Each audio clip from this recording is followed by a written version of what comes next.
Today, I'd like to share with you the story of one of the most important women in human history.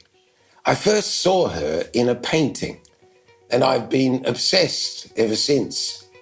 We'll be following that story, and I'll attempt to copy her from a masterpiece.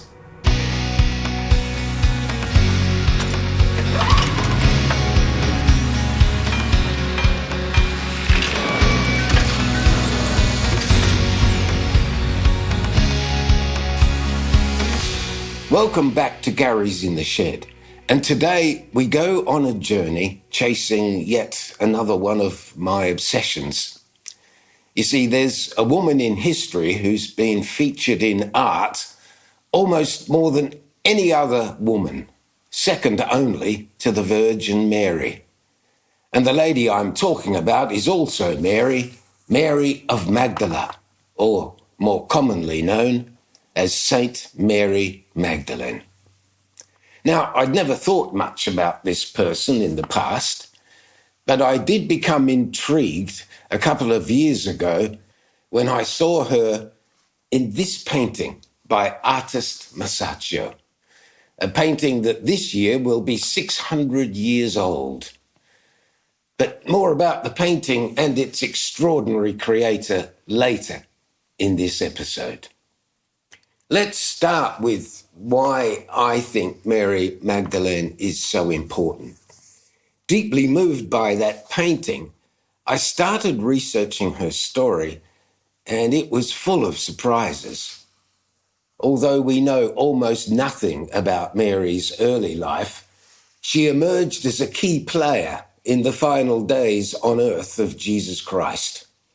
Such an important part of the biblical story, who even today attracts a lot of speculation about who she was and how powerful she had become in the earliest days of Christianity.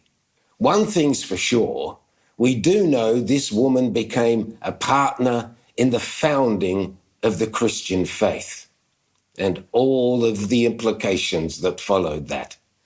Along the way, she also attracted all kinds of rumors about her life and her relationship with Christ. I've been fascinated by Mary Magdalene's story, even way before my finding of faith.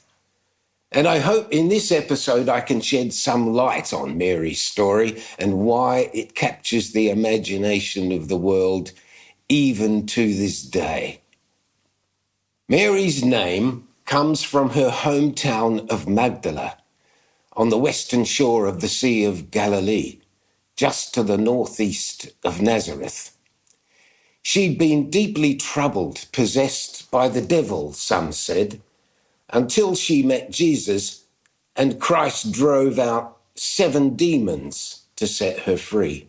We know that Mary was among the first, and possibly the first, of the disciples of Jesus. That part of the story is clear.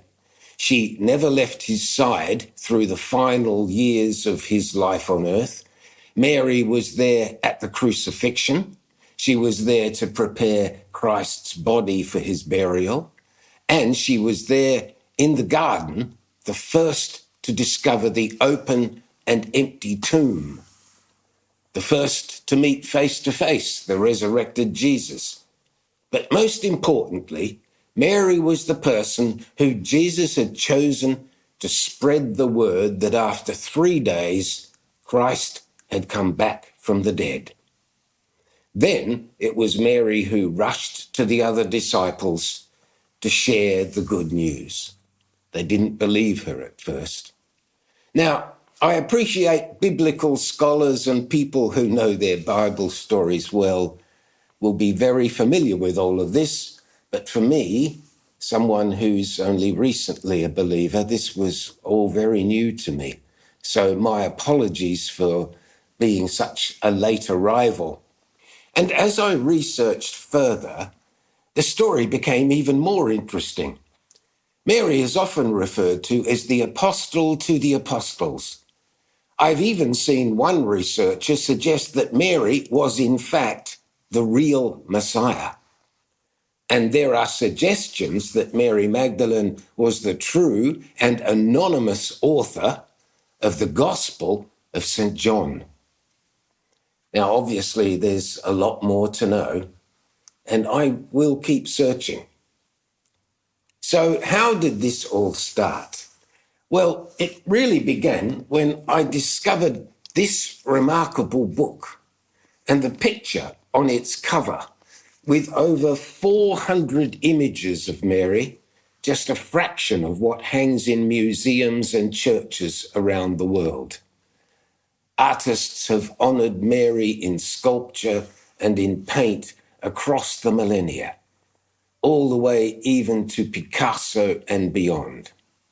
I'd already seen many images of the crucifixion, of course, but none that moved me quite the way this one did. Mary kneeling at Christ's feet is an expression of grief and prayer like no other. Naturally, I had to get away from the photographs and go to see the original. We've come to the huge Capodimonte Museum in Naples, home to 47,000 works of art, a must if you're going to Naples. And there it is, not a big picture, but it started a revolution in early Renaissance art. It was painted in February 1426 by a 25-year-old artist called Masaccio, who died just 1 year after completing the work. That was long ago, 25 years before even the birth of Leonardo da Vinci. For an expert opinion on this work, no one better than the director of the museum, Eike Schmidt. He loves this picture too. Yes, we look at Jesus Christ, but automatically, like a magnet, this strongly expressive figure of Mary Magdalene in red, like a theatrical actress, and then with this blonde, golden, long, open hair. This is really what attracts the eye of whoever knows something about this scene, or even who has no idea, who maybe sees a crucifixion for the first time in their lifetime. And why is that? Because she's a magnet. She is our identification figure in the picture. The only one we don't see the face. We see her from behind. She is with her back to the painting, just as the beholders are with their backs to the painting. And so basically she is in the picture and represents us who are outside. It's that expression that completely drew me into the whole story of Mary Magdalene, because that image to me is the most passionate yet painful expression of faith of any picture I've ever seen. You couldn't have said it better. In fact, it moves me. It's so moving. And you know what? It does so through, well, what do we see? We do only see four elements. We see two hands, extremely expressive hands. And yes, she is kind of screaming probably, but also she is praying at the same time. She expresses her pain with the hands, but also she is transforming that pain into prayer. Indeed. This little painting was part of a much bigger work with 17 panels making up an altarpiece for a chapel in Pisa. The altarpiece was broken up in the 18th century, and only 11 of those panels survived. The genius of the young Masaccio is made clear by his understanding of human form and, for the first time in early Renaissance art, a real understanding of perspective. For example, when you look directly at the way he's painted the head and the chest of Christ, it looks a little odd. But remember, this was to be hung 15 feet above the ground, and from that angle, it makes complete sense. Of course, having spent a lot of time thinking about it, I just had to copy the painting. I was focused on the lower part of Masaccio's work, with Mary Magdalene right at the center. As always, there were lots of sketches trying to figure out the negative and positive shapes, and then my best attempt at oil paint. Capturing that wonderful red colour of her robe was a real challenge. And along with the paint, a background of gold leaf. I'd never used this before, and it proved to be a bit of a struggle back in the winter. So I'm getting close to the finish of my Magdalena painting. I'll show you what's going on. So I've been working on the gold leaf,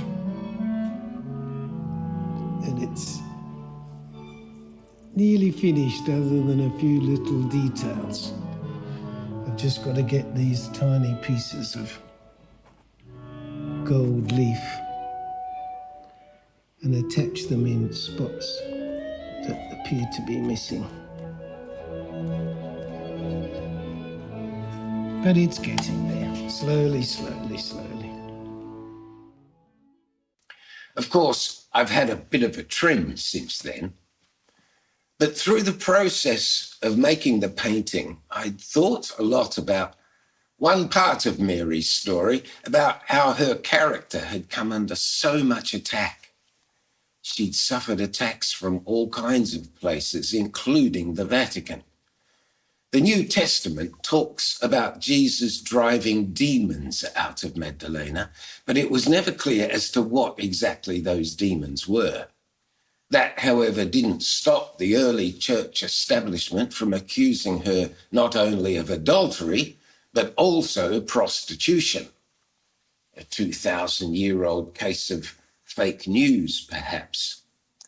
There is a theory that the old establishment was jealous of Magdalene. She was a member and probably the leader of a group of female followers, disciples who'd travelled alongside Jesus through the final years of his earthly life.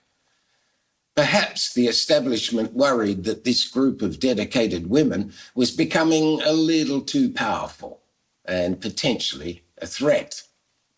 The church, of course, has since wholeheartedly embraced Mary, but the attacks didn't stop there.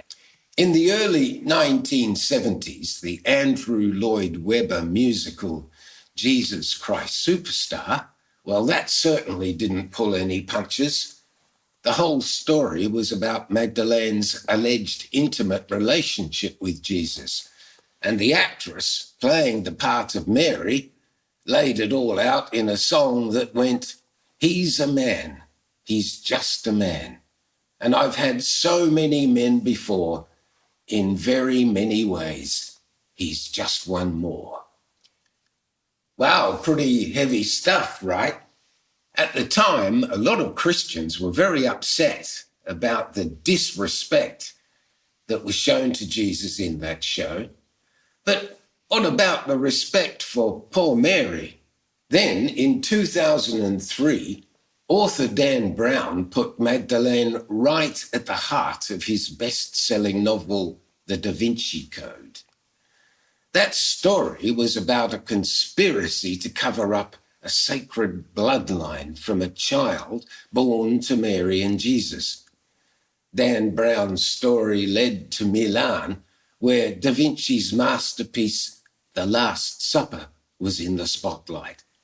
Magdalena, the wife of Christ, the mother of his child, and that she was in fact the Holy Grail.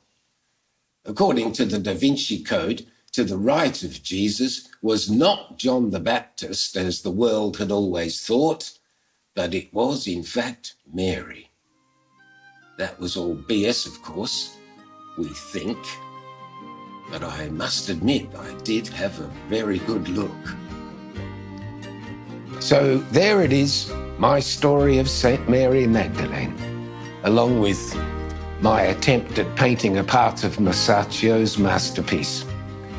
But that's just the story so far. In a future episode, we'll explore what happened to Mary in later life as she escaped from Israel and lived and died in Europe. As is often the case, the truth much more intriguing than fiction. Thanks for joining us at Gary's in the Shed today, and we'll see you next time.